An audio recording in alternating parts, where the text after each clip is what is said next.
Hey everyone, Sam Signorelli, H1 Fencing. Welcome back to Can Haz Armory, part 2 of the Sam from San Jose edition. This is another issue cropped up today. It is specific to Sabre, and it explains why I had an issue with my first Sabre glove, my first Leon Paul Sabre glove, rather, a number of years ago.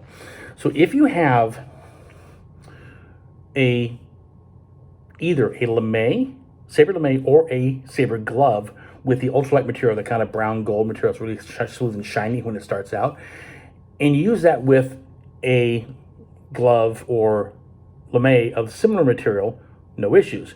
If you use that glove or lame with the ultralight material with a glove or lame that has traditional woven metal strands, you're going to run into problems eventually. What's going to happen is the lame, the traditional one, is a woven mesh of metal. The ultralights are a chemical wash over the substrate, over the fabric. So as you have, let's say this is a traditional lame, and your glove is a Leon Paul, for example, with the ultralight stuff, like my first set was.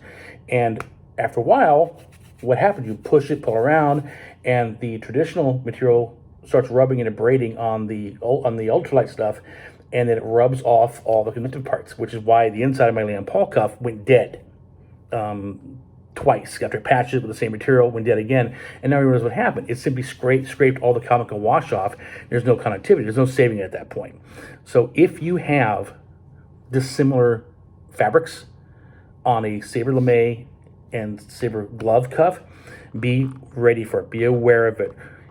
Test the inside of the turnover that lays against the cuff, and test the cuff.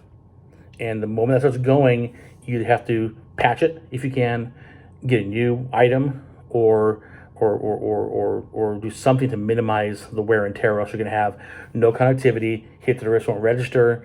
It won't pass the control checks if you have them. That kind of stuff there. So that's the issue that just cropped up that we know about now. We had quite a few of them today. As always, happy armoring.